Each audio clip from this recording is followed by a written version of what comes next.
I want to preface this video by saying that I currently am still living in both the United States and outside of the country.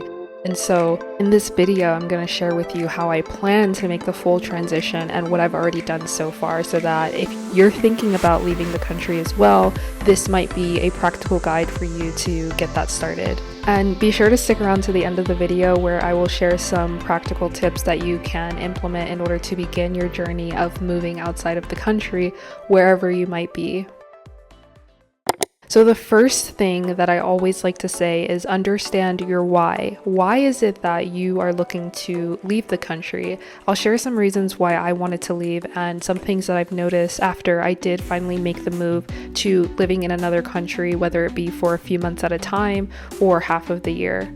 So I moved from the United States, and as I mentioned, I still live there part-time, but as of right now, I really only go back for anything related to family or business or for work. So I'm in the process of making that full transition by getting everything situated there. I know sometimes a lot of people like to just make the move completely, and kudos to those people who do that. If you're someone who can kind of close up all of your loose ends and make the move completely without having to live somewhere part-time, I do recommend that. But in my personal case, I have to continuously go back to the States at least for the next couple of months in order to take care of a few things back home. One of the first reasons why I moved, though, is because of the uncertainty of the US. The US is going through such a huge political change, a huge mindset change. For the most part, I don't feel as though it's moving in the right direction. And so one of my personal reasons for leaving was because there was just so much uncertainty in the collective energy of the United States. Another thing was that I had visited the country where I wanted to move to, which is Colombia,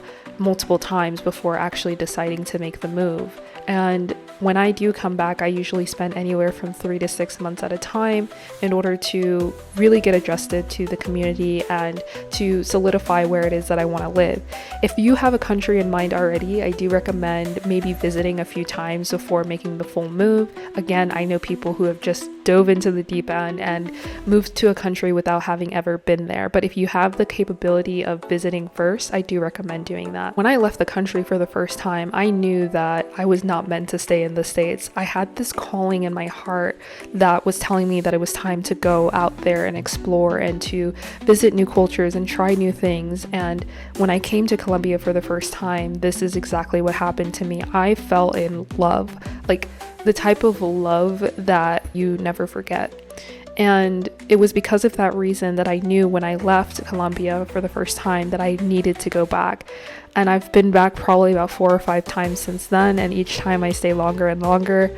But again, this is why it's important. I recommend that if you can visit another country, you do it before making the move, because I have been to other countries and I didn't quite feel the same. But when I came to Colombia for the first time, for example, it completely changed my viewpoint on where it was that I wanted to live and where I felt I needed to be. There was that, like I said, that heart pull that was calling me to come back here and to continuously come back. Another reason why I want to make the move is because of the people and the friends that I've been able to make in this new country. I know a lot of people travel to other places and they meet a lot of people, and people that have now become their lifelong friends, and this is exactly what happened to me in such a beautiful country. And so in my mind, it was a no-brainer to come back, and I know that when I do come back here, I have a lot of support. One thing that I had to understand about this whole thing was that this is not for good, it's for now. For right now, I am feeling called to make this move, to have this journey, this experience. My mindset around all of this was, why not take advantage of this now that I can and I'm able to, because who knows, in the future I may not have the same opportunities. This is another reason why I wanted to explore and experience living in another country. Through this journey, I've recognized that traveling is something that I hold dearly, and not just any type of traveling, specifically slow traveling. So this means living and staying in countries for multiple weeks at a time to really get to know the essence of the culture and the people and the food and experience what that country has to offer. And so what I mean, this is just for now, is it may be Colombia today, but tomorrow it could be Spain, or the next day it could be Brazil. And so I am very comfortable in the fact that me leaving the country does not mean that I have to settle down in one country. I can go explore multiple places and spend time there and really truly get to know the place and have this as part of my experience. Something else that I looked into before making the move here was my astrocartography. And I know this might sound like a wild card, but astrocartography is the study of your astrological chart overlaid onto the world map. And so what this tells you is, based on your placements, where you would experience the best time of your life, or the most creative time of your life, or the most romantic time of your life. It also tells you about harder aspects. And so when I looked at my astrocartography and I saw that I had a line going straight through Georgia, and it wasn't the most pleasant. Georgia is actually where I live, and so when I'm there, it has a different energy than if I were to travel to Latin America, which I have a lot of Venus placements in. And so it enhances my creativity when I'm in Latin America, specifically Colombia, because I have a line going straight through the city. But what I realized was that when I'm here, I feel more creative, I feel more inspired, I am less likely to procrastinate, I am more likely to express myself creatively, and I'm more likely to receive inspiration from all of the things, the people, the buildings, etc. This is another reason why I just had to come here. In addition to the creative aspect, it also helps me out in my entrepreneurial endeavors. Being in Colombia specifically, they are very entrepreneurial, and I feed off of that energy. You go to a cafe and you hear conversations that people are having about real estate, about their businesses, about, their companies that they want to start, or their companies they already have. And it just I feed off of that, and I'm an entrepreneur myself. And so this is the perfect environment for me to really flourish in that sense, both creatively and entrepreneurially. One thing I will say is the umbrella of all of this is the peace of mind and the lack of stress that I feel when I'm here. This has a lot to do with, responsibilities that I felt like I had back at home, but also the collective energy in the United States is a very stressful environment. It's very go, go, go. It's very disconnected from self. I feel like when I'm there, everything just feels heightened. Everything just feels very low frequency, very stressful. And you can tell by the health of the people and just the mindset of the people. A lot of people are living in fear. And it's not that I want to leave everyone behind. That's not the case, but what I do realize, and something that I like to preach and practice, is that in order for you to help others, you need to be able to help yourself. And if I am constantly feeling stressed out, and if I'm constantly feeling overwhelmed, it's really hard for me to make a bigger impact in my society, with my family, with my friends, etc. And so one of the biggest reasons for me leaving and wanting to leave is this lack of stress that I feel when I am traveling, or when I am alone, or when I am in a new country. The last thing I'll say on my why, and maybe something that might help you establish your why, is that my dollar goes a lot further in any other country I've been to than in the United States. Going back to the whole thing of lower frequency and overwhelm and stress, one other thing that I noticed when I was living in the States for me personally was that I tend to spend a lot more money. And I don't know if this has to do with the fact that we're constantly bombarded by advertisements. We're constantly feeling as though we need the next best thing. We're constantly feeling as though we need to contribute into this capitalistic society in order to be a part of society. And I notice that every time I go back home, from the moment I step off the plane, I'm constantly spending, and I've gotten a lot better at it. By leaving and coming back, I'm able to recognize when I am in that lower frequency of just buy, or capitalism. Don't get me wrong, a lot of countries are still very capitalistic. However, in the US, I noticed that you feel a lot more pressure to contribute to that energy than if you were to just say, hey, I think I don't actually need this, versus, oh, I need to get this right now because maybe I saw someone else have it or something like that. I don't spend as much when I'm out of the country, especially here in Colombia. I barely have to spend because the produce that I'm getting is cheaper, it's fresher. I'm eating a lot cleaner here and for a lot less money than I would if I were to be eating out in the States, for example, or even buying groceries. So that's something else to think about as well. So the last thing I'll say on the why is to do your research. Not only do you want to identify why is it that you would like to leave your country, but you also want to do research as to what the other countries are like. You want to know if you'll be able to maintain your standards in terms of quality of life in a new country, in a new place. You want to make sure that you're doing research in terms of whether or not you can work there, or whether you need a visa, or whether you are going to be renting versus buying, etc. All of these things you want to do your research on before making the jump. Like I said, a lot of people have done it successfully where they just decided to get up and leave. But if I have anything to share with you, it would be that doing your research is so important and will only help you in the long run. Now let's talk about the how to leave the country. Me personally, once I decided that this was absolutely what I wanted to do, I visited the country first. And this could look like visiting multiple countries, so giving yourself some time to spend in each place that you are thinking of moving to before actually making the big jump. Another thing you can do is decide to go backpacking or to spend a couple months traveling so that you can spend time in multiple places and then make your decision on where you would like to move. This would also allow you to meet people in that place and also allow you to interact with the culture and the community to see if you can begin building connections there before you even make the move.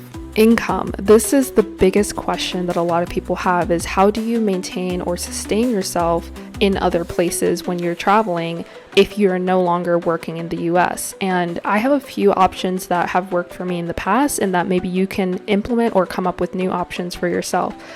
But one of the options is that you can work remotely. If you don't currently have a remote job, there are so many ways that you can begin going about obtaining one. Updating your resume, making sure that you're applying to multiple jobs, and just taking some time to potentially interview for these positions so that you can obtain a job that fits your new standard of living, which would be to be able to travel and to have the freedom but also maintain the income of a remote job. Another option is you can start a business. Depending on how much time you want to give yourself, you can start an online business that allows you the freedom that you need to travel and to be anywhere in the world at any given time. Some examples of this could be consulting business, or if you wanted to start selling products online, or you can be an affiliate. There are a million ways to make money online, and so that could be an option to help you sustain your new lifestyle. And lastly, you could also plan to work in the country that you're going to travel to. One example of this is some sort of exchange where you can work at a hostel, cleaning or training if you have some special skills that you'd like to offer. A lot of the times these places will give you free housing in exchange for volunteer work. You can teach a language, you can teach English. There's so many opportunities out there that allow people to move to a new country to maintain some sort of income there as well. And if none of those options sound appealing to you, what you can begin doing now is start to save up. My first trip out of the country, where I stayed for an extended period of the time, I basically just saved for 3 to 6 months, and I went and I didn't work and I just enjoyed myself. This is another option so that you don't have to necessarily worry about making income when you're traveling. And one thing too is if you're doing it correctly, you'll end up saving a lot more by traveling or by living in another country than you would if you were to just continue living in your current country. Even if you have chosen another option, I do recommend saving up at least 3 months worth of living expenses just in case anything does go wrong. You want to make sure you have that cushion to fall back on. Living situation. Now, this is a part of the how. When you finally decide to make that move, where are you going to live? I mentioned that there are some businesses and companies that will exchange housing for volunteer work, but there are also options of living in an Airbnb, and there are also options in living in furnished short-term rentals or mid-term rentals. These are essentially apartments that are fully furnished and are designed for people like you who would like to live in a country for multiple months at a time. This is different from Airbnb because it's almost like signing a short-term lease, so anywhere from 3 to 6 months, and you'll be able to pay a discounted rate than you would if you were to book a place for 3 to 6 months on Airbnb. I do recommend starting with Airbnb because it allows you to move around and to get to know different neighborhoods, but once you acclimate yourself to the culture and the community, you'll be able to find alternative solutions that are more economical. And lastly, on the how, I mentioned this in the beginning of the video, but you want to make sure you do your research. If the country requires a visa, you want to make sure that you have taken care of that beforehand or while you're in that country so that you don't incur any sort of fines or penalties. So the next thing we want to talk about is the when, and what I mean by this is I'm going to identify the 3 types of people that this option would be perfect for. These are all just levels of the same thing, and I find that I have been one of these people at some point in my life. So the first person is someone who has hit rock bottom emotionally, mentally, spiritually. They're not happy in their current environment, their work situation, or their life in general. And as I've mentioned in previous videos, your environment is everything. Your environment determines what actions you take. And so if this is someone that you identify with, then this option might be good for you, making the steps to leave your environment, to leave the country, and to find happiness elsewhere.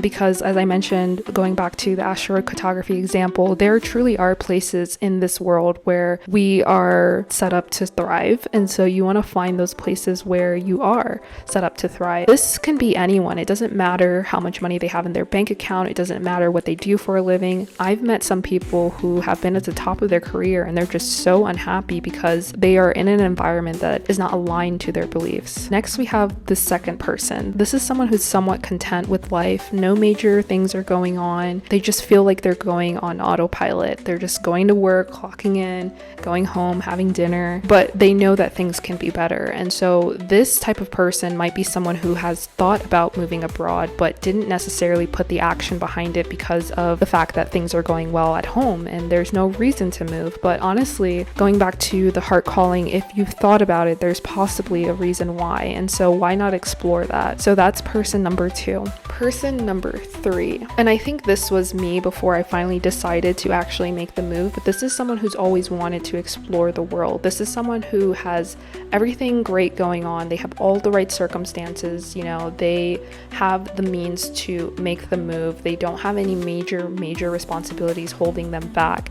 And so this person number 3, they've always wanted to do it, and now is the perfect time to do it. They may not know how they're going to do it, but they really want to change their reality and to experience this new life in a new place. And so what all 3 of these people have in common is they have that urge, that desire to make a change. And sometimes the change is as big as moving to a new country, because along with that comes so many beautiful things that can essentially change our lives for the better. My final thoughts on all of this is that I've been extremely fortunate in order to be able to do this. And so everything I'm sharing with you in this video, please know that there were a lot of difficulties involved. However, I was able to overcome a lot of them, and I didn't mention everything in this video because then this video would be super long. But if you have any questions about making the change, or understanding your why, or understanding where would be a great place for you to check out, please feel free to comment down below. And now I'll continue with some bonus tips on what you need to do in order to make that move. I'll say firstly, it helps to learn the language. For me, I've always wanted to be fluent in Spanish, so this was kind of a no-brainer, and I will say absolutely with 100% confidence that living in the country has helped me with my Spanish immensely. I've gone from probably achieving fluency within a year to maybe about 4 to 6 months, versus if I were to just stay in the States and try to learn the language there. Mind you, there are a ton of teachers in the States, but just me being exposed to Spanish on a daily basis has accelerated my ability to be fluent in the language and to communicate with the people. When you're traveling, prioritize making friends, whether it be doing things that you would normally do back at home, like going to the gym or going to yoga or joining retreats or whatever it is that you enjoy doing. Find a way to do that in your new country and make friends doing it, because then at least you know that you've met people who have similar interests to you and are willing to do those things with you in the new country. Some examples of this could be traveling, it could be dancing, it could be pursuing business, it could be investing in real estate, it could be going to bars, going to restaurants. Whatever your interests are, begin to do those things when you get to the new country, and that way you can meet people who are into the same things as you. And lastly, I'll just end the video with a few countries that I have found to be really great places for you to start your journey. If you were looking into them already, I would recommend you trying out these destinations. So the first one being Spain. I personally plan on going there for a few months next year, and so I've heard many great things from people who have decided to move there, from teaching English to be able to earn an income, to meeting new friends, to siestas, all that great stuff. Next, we have Portugal. I personally have always wanted to go here, and I know that it's a great place for people to move to live in, and to explore and just be very much at peace peace, because it is, from my understanding, a very peaceful country. Next, we have Korea and Japan. These countries, I will say that there might be somewhat of a language barrier, but if you are someone who very much enjoys a very strong culture and great food, I would recommend these two places. There are a ton of Americans living in both of these countries, teaching English or, doing whatever it is that they have to do in order to live in that country. It's also great if you want to start a business online. It allows you to be around a lot of other entrepreneurs as well. And lastly, we have Colombia and Brazil. I'm a little biased when it comes to Colombia, and I'll probably make a whole other video on why I love it here so much, but it's definitely a great place if you're looking to not go that far from the US, but also be able to experience a different culture. And lastly, Brazil. This is a place that I've always wanted to go to. Hopefully one day very soon you'll see me making videos from there. I feel like for me it's the culture. I want to experience the people, the language, the food, the beaches, the nature, all of that good stuff. I really hope this video helped you. I didn't plan for it to be this long, but I'm very, very passionate about this topic, and the idea here is that our environments determine a lot, and we have to understand this. And if you're not happy in your environment, this may be the message for you to begin making that change. It doesn't have to be moving out of the country, but it's just an idea. And so if you have any questions, please comment down below and share with someone who has been thinking about making the move. Thank you.